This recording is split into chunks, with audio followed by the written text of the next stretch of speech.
നമസ്കാരം. ജമ്മു കാശ്മീരിന്റെ പ്രത്യേക പദവി 317 എടുത്തു കളഞ്ഞതിന് ശേഷം കേന്ദ്ര സർക്കാർ മറ്റൊരു പ്രധാനപ്പെട്ട കാര്യം കൂടി അതിനോടൊപ്പം ചെയ്തിരുന്നു.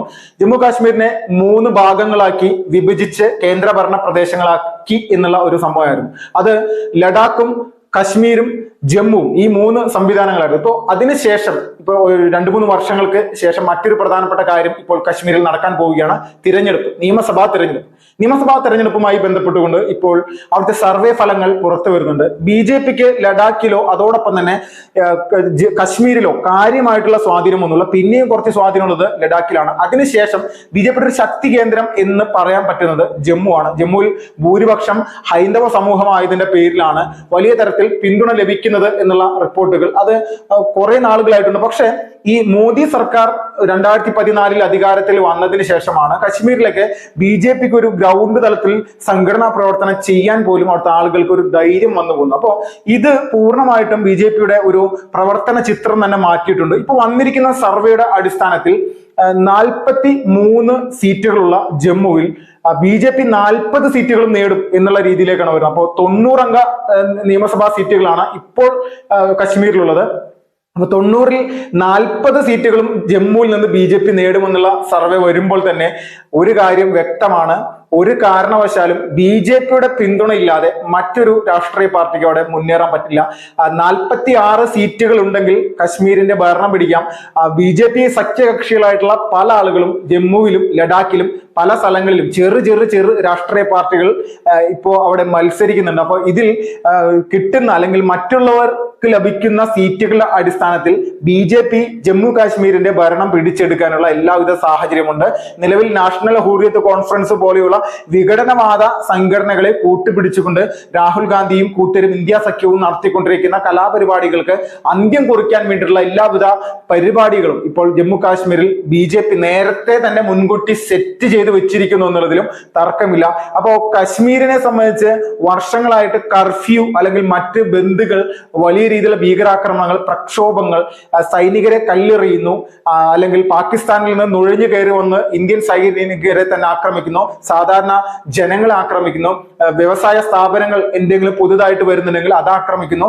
സാധാരണക്കാരായിട്ടുള്ള ജനങ്ങൾക്ക് അവിടെ ജീവിക്കാൻ പറ്റാത്ത അവസ്ഥയിലേക്ക് കശ്മീരിനെ ഇന്ത്യയിൽ നിന്ന് വിഭജിച്ച് കൊണ്ടുപോകണം, ഞങ്ങളത് എത്ര തരത്തിലുള്ള പോരാട്ടം നടത്തിയാലും ആസാദി കശ്മീർ എന്ന് പറയുന്ന ഭീകരവാദികളുടെ ആ ഒരു മുദ്രാവാക്യം ചോര കൊണ്ട് ഞങ്ങൾ കശ്മീരിന്റെ മുഴുവൻ മേഖലകളിൽ എഴുതി വെക്കും, അത് ഭാരതം ഞങ്ങൾക്കത് തിരിച്ച് തന്നേ പറ്റൂ എന്നുള്ള രീതിയിലായിരുന്നു പാകിസ്ഥാനെ സപ്പോർട്ട് ചെയ്യുന്ന ജിഹാദി ഗ്രൂപ്പുകളും നിരന്തരമായിട്ട് ഇവിടെ ചെയ്തുകൊണ്ടിരുന്നത്. അപ്പോൾ ഇതുപോലുള്ള കലാപരിപാടികൾ ചെയ്ത് ഇന്ത്യൻ സൈന്യത്തിന് തിരിച്ചടിക്കാൻ പോലും ഇല്ലാത്ത ശേഷിയില്ലാത്ത ആളുകളാക്കി മാറ്റാൻ വേണ്ടിയിട്ട് ഇവിടുത്തെ UPA സർക്കാർ, കോൺഗ്രസിന്റെ സർക്കാർ 2014 വരെ അങ്ങനെ ഒരു നിലപാടാണ് എടുത്തിരുന്നത്. അപ്പോൾ സൈനികരെ സംബന്ധിച്ച് തിരിച്ചടിക്കാനും ഇവരെ നശിപ്പിക്കാനും നിസ്സാര സമയങ്ങൾ മതി. പക്ഷെ അനുവാദമില്ലാത്തതിന്റെ പേരിൽ ചെയ്യാൻ സാധിക്കാത്ത അവസ്ഥയിലായിരുന്നു. പക്ഷെ മോദി വന്നതിന് ശേഷമാണ് തിരിച്ചടി എന്ന് പറയുന്ന സംവിധാനത്തിലേക്ക് കശ്മീരിൽ ആകെ മാറിപ്പോയത്. ഇപ്പോൾ ഇന്ത്യൻ സൈന്യത്തിന് നേരെ ഒരു കല്ലേറ് അല്ലെങ്കിൽ ഒരു മണ്ടരി വാരിയിടാൻ പോലും കശ്മീരിലെ ഒരു വിഘടനവാദ സംഘടനകളും തയ്യാറാകുന്നില്ല. തയ്യാറായി കഴിഞ്ഞാൽ എന്തായിരിക്കും അവരുടെ സ്ഥിതി എന്ന് നമ്മൾക്ക് എല്ലാവർക്കും ബോധ്യപ്പെടുത്തി തന്നിട്ടുണ്ട് ഇന്ത്യയുടെ പട്ടാളത്തിന്റെ വാഹനത്തിന്റെ ഏറ്റവും ഫ്രണ്ടിൽ വിഘടനവാദ നേതാവിനെ തന്നെ പിടിച്ച് കെട്ടിയിട്ടുകൊണ്ട് കല്ലേറ് നടക്കുന്ന പ്രധാനപ്പെട്ട കേന്ദ്രങ്ങളിലൂടെ ഓടിച്ചു പോകുന്നു. ധൈര്യമുണ്ടെങ്കിൽ നിങ്ങൾ ഇനി കല്ലെറിയും, സൈനിക വാഹനത്തിന് നേരെ കല്ലെറിയാൻ പറഞ്ഞുകൊണ്ട് അങ്ങനെയുള്ള ചരിത്രപരമായിട്ടുള്ള നിലപാടുകളൊക്കെ സൈനികരെ കൊണ്ട് ഇടിപ്പിച്ച സർക്കാരാണ് യഥാർത്ഥത്തിൽ ഇന്ന് ഇന്ത്യ മഹാരാജ്യം ഭരിക്കുന്നത്. അപ്പോൾ മുൻകൂട്ടി നിശ്ചയിച്ച പ്രകാരം ജമ്മു കാശ്മീരിനെ 3 വിഭജിച്ച് കേന്ദ്രഭരണ പ്രദേശമാക്കുകയും 317 എടുത്തു കളയുകയും അതോടൊപ്പം തന്നെ BJPയുടെ സംഘടനാ പ്രവർത്തനം എണ്ണയിട്ട യന്ത്രം പോലെ എവിടെയെല്ലാം ഏതെല്ലാം തരത്തിൽ ചെയ്യാൻ പറ്റും, ആരെയെല്ലാം BJPയിലേക്ക് കൊണ്ടുവരാൻ പറ്റും, പ്രധാനപ്പെട്ട രാഷ്ട്രീയ പാർട്ടികളെയും അല്ലെങ്കിൽ സമൂഹത്തിൽ വ്യക്തിത്വം ഉന്നത നിലയിൽ നിൽക്കുന്ന ആളുകളെ പോലും BJPയിൽ മെമ്പർഷിപ്പ് എടുപ്പിച്ചുകൊണ്ടാണ് സംഘടനാ പ്രവർത്തനം കൃത്യമായിട്ട് മുന്നോട്ട് പോയത്. അതോടൊപ്പം തന്നെ BJPയിൽ നിന്ന് കുറച്ച് നാളുകളായിട്ട് അല്ലെങ്കിൽ BJPയുടെ പ്രവർത്തനത്തിൽ നിന്ന് മാറി നിൽക്കുന്ന RSSന്റെ പ്രധാനപ്പെട്ട കാര്യകർത്താക്കന്മാരെ, പ്രചാരകന്മാരെ, RSS നേരിട്ട് നൽകിയ ആളുകളെ പോലും രണ്ടാമതും കൂടി തിരിച്ചു കൊണ്ടുവരുന്ന അവസ്ഥയൊക്കെ കശ്മീരിന്റെ തെരഞ്ഞെടുപ്പിന് മുന്നോടിയായിട്ട് കണ്ടു. വടക്ക് കിഴക്കൻ സംസ്ഥാനങ്ങളുടെ ചുമതലയുണ്ടായിരുന്ന RSS പ്രചാരകനെ വീണ്ടും ഒരിക്കൽ കൂടി കശ്മീരിന്റെ ചുമതലയിലേക്ക് എത്തിച്ചിരിക്കുകയാണ്. വലിയ വമ്പൻ മാറ്റങ്ങൾക്ക് വേണ്ടിയിട്ട് കശ്മീർ ഇങ്ങനെ കാത്തുറക്കണം. അപ്പൊ എന്തുകൊണ്ടായിരിക്കാം BJPക്ക് ബിജെപിക്ക് വോട്ട് ചെയ്യാൻ വേണ്ടിയിട്ട് അവിടുത്തെ ജനങ്ങൾ, സാധാരണ ജനങ്ങൾ തയ്യാറാകുക, അല്ലെങ്കിൽ അതിനുള്ളൊരു മനസ്സിലേക്ക് മുന്നോട്ട് പോവുക എന്നുള്ള നോക്കിക്കഴിഞ്ഞാൽ ഒരു കാര്യം മാത്രമേ പറയാനുള്ളൂ. നിരന്തരമായിട്ട് ഒരു സംസ്ഥാനത്തിന്റെ എല്ലാ തരത്തിലുമുള്ള സംവിധാനങ്ങളും തകർക്കുന്ന രീതിയിലേക്കുള്ള ആക്രമണങ്ങൾ ചെയ്യുക. അതോടൊപ്പം തന്നെ ആക്രമണങ്ങൾക്ക് ഉപരിയായിട്ട് വലിയ രീതിയിൽ തന്നെ ഭീകരവാദ ക്യാമ്പുകൾ പോലും ജമ്മു കാശ്മീരിന്റെ ഉള്ളിൽ ഉണ്ടായിരുന്നു എന്നൊക്കെ പറയുമ്പോൾ അത് നമ്മുടെ രാജ്യത്തെ ജനങ്ങളെ ഞെട്ടിക്കുന്നതാണ്. ഇന്ന് സ്വതന്ത്രമായിട്ട് ഏത് സംസ്ഥാനത്തെയും ഒരു വ്യക്തിക്ക് കാശ്മീരിൽ പോകാം, അവിടെ ഒരു പുതിയ ബിസിനസ് തുടങ്ങാം, അല്ലെങ്കിൽ ഒരു മാർക്കറ്റിൽ പുതിയൊരു സംവിധാനം തുടങ്ങാം, ഒരു പുതിയ കട വാങ്ങിക്കാം, എന്ത് ചെയ്യാം, ഭൂമി വാങ്ങിക്കാം, ഇതുപോലെ എല്ലാം ചെയ്യാം. ഇതൊക്കെ ചെയ്യാൻ സാധിക്കുന്ന ഒരു സ്ഥിതിയിലേക്ക് ജമ്മു കാശ്മീരിനെ മാറ്റാൻ സാധിച്ചത് മോദി സർക്കാരിന്. അപ്പൊ BJP ഇത് ചെയ്തതോടുകൂടി കാശ്മീരിലെ സാധാരണക്കാരായിട്ടുള്ള ജനങ്ങളുടെ ജീവിത നിലവാരം ആകെ മാറിയിരിക്കുന്നു. പുതിയ ബിസിനസ് സംരംഭങ്ങൾ വരുന്നു.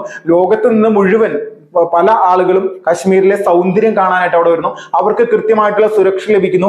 ഭീകരവാദികളുടെ ആക്രമണം ചാവേറുകളാണെങ്കിലും കല്ലേറെറിയുന്ന ചാവേറുകളാണെങ്കിലും ആരും തന്നെ ഇന്ന് കാശ്മീർ താഴ്വരയിലോ പ്രശ്നബാധിത പ്രദേശങ്ങളിലോ ഇല്ല.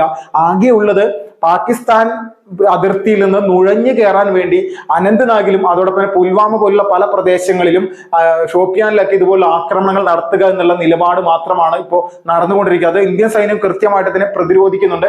എവിടെയാണോ ഭീകരവാദികൾ വലിയ രീതിയിൽ ആക്രമണം നടത്താനായിട്ട് മുന്നോട്ട് വരുന്നത് അവിടെ അത് ഉരുള കുപ്പേരി എന്നുള്ള രീതിയിൽ തന്നെ കൃത്യമായിട്ട് തിരിച്ചു കൊടുക്കാനുള്ള സംവിധാനത്തിലേക്ക് സൈനികരുടെ ആത്മവിശ്വാസത്തെ മാറ്റിയിരിക്കുകയാണ്. അപ്പോൾ നിരന്തരമായിട്ട് നമ്മുടെ രാജ്യത്തിന്റെ ഏറ്റവും പ്രധാനപ്പെട്ട ഒരു ഭൂപ്രദേശത്ത് അവിടെ വലിയ രീതിയിൽ തന്നെ അസ്വസ്ഥത ഉണ്ടാക്കാൻ വേണ്ടി പ്രവർത്തിച്ചിട്ടുള്ള ഭീകരവാദികളെ അടിച്ചമർത്താൻ വേണ്ടി കേന്ദ്ര സർക്കാർ എടുത്ത നിലപാടാണ് അവിടുത്തെ ജനങ്ങളെ BJPയിലേക്ക് ആകർഷിക്കുന്നത്.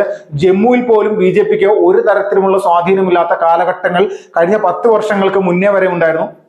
അപ്പോൾ ഈ കാലഘട്ടങ്ങളിൽ നിന്ന് വലിയ രീതിയിലുള്ള പാഠങ്ങൾ ഉൾക്കൊണ്ടുകൊണ്ട് ജനങ്ങൾ തന്നെ മനസ്സിലാക്കുകയാണ്, ഞങ്ങൾക്ക് ഇവിടെ സ്വസ്ഥമായിട്ട് ഇനി ജീവിക്കണമെങ്കിൽ ഇവിടെ PDPയോ നാഷണൽ ഹുറിയത്ത് കോൺഫറൻസോ കോൺഗ്രസോ അല്ലെങ്കിൽ ഇവിടുത്തെ മറ്റ് പ്രാദേശിക രാഷ്ട്രീയ പാർട്ടികളൊന്നും ഭരിച്ചാൽ പോരാ, കശ്മീർ ഭരിക്കേണ്ടത് BJP ആണെന്നും ആ BJPയുടെ പ്രവർത്തകരും നേതാക്കന്മാരും എടുക്കുന്ന നിലപാട് ദേശീയതയ്ക്ക് അനുകൂലം മാത്രമായിട്ടാണെന്നും ദേശീയവാദികളല്ലാത്തവരെ രാജ്യത്തു നിന്ന് തന്നെ പുറത്താക്കുക എന്നുള്ള നയം കൃത്യമായിട്ട് സ്വീകരിക്കാൻ ഇവർക്ക് സാധിക്കുന്നുണ്ട്. അല്ലെങ്കിൽ ഇവരുടെ കൃത്യമായിട്ടുള്ള പ്രവർത്തന പദ്ധതികളിൽ ആകർഷിക്കാനും ജനങ്ങൾക്ക് പറ്റുന്നുണ്ട് എന്നുള്ളതിന്റെ ഉദാഹരണമാണ് ഇതുപോലുള്ള സർവേകൾ വരാനുള്ള സാധ്യത കൂടിക്കൊണ്ടേയിരിക്കുന്നത്.